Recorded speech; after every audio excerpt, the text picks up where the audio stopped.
Bonjour, cette capsule a pour objectif de montrer comment déterminer analytiquement l'ordonnée à l'origine d'une fonction.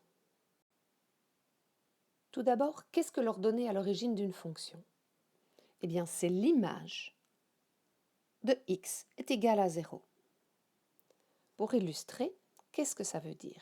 Je me place sur l'axe des x, au niveau x est égal à 0, je vais aller me déplacer jusque sur ma fonction, toujours correspondant à x qui est égal à 0, pour trouver le point, ici, d'abscisse x est égal à 0. L'ordonnée à l'origine, c'est donc son ordonnée. C'est son image, c'est le y par cette fonction. Autrement dit, je me place au niveau de l'origine et je vais sur ma fonction pour déterminer l'ordonnée du point de la fonction qui a le x qui vaut 0, d'où le nom ordonnée à l'origine. On peut également voir que puisque le x vaut 0 et que je cherche le y, c'est bien le point d'intersection entre ma fonction f de x et l'axe des y. Donc attention, cette fois-ci, ce que l'on sait, c'est que son x vaut 0. Ce que je cherche, c'est donc son y, c'est-à-dire l'image par la fonction de x est égal à 0. Si l'on a bien compris ça, on peut donc comprendre qu'il suffit pour trouver l'ordonnée à l'origine, c'est un des calculs les plus simples en fait, si on a compris de quoi on parle, il suffit de calculer f de 0, bien entendu pour autant que x égale à 0 soit dans le domaine, sinon on ne saura pas le calculer. Deux exemples. Prenons ici une première fonction qui est la fraction 2x plus 8 divisé par x plus 3. Si je cherche son ordonnée à l'origine, il n'y en a donc qu'une, puisque dans une fonction j'ai au plus une image pour chaque x.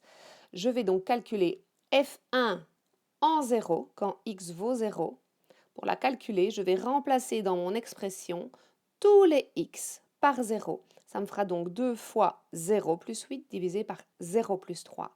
Je calcule ça tout simplement, ça me fait 8 tiers. J'ai donc une et une seule ordonnée à l'origine, j'en ai soit une, soit 0. Et je peux donc simplement conclure que mon ordonnée à l'origine, c'est 8 tiers. Si je prends le deuxième exemple ici, racine carrée de x moins 2, si je ne me pose pas de questions vis-à-vis du domaine avant de commencer, et que je veux simplement calculer mon ordonnée à l'origine en faisant le même procédé, je vais donc calculer f de 0. Je vais remplacer le x donc par 0, ça va me faire racine carrée de 0 moins 2 qui vaut racine de moins 2, ce qui est impossible à calculer puisqu'on ne peut pas avoir de négatif dans une racine carrée dans les réels. Autrement dit, ça veut dire qu'effectivement, je ne peux pas en trouver, c'est totalement logique puisque x égale à 0 n'appartient pas au domaine de cette fonction. Il suffit de faire le domaine, vous pourrez le vérifier. Étant donné que je n'ai pas d'ordonnée à l'origine, je peux simplement conclure que mon ensemble vide est ma solution.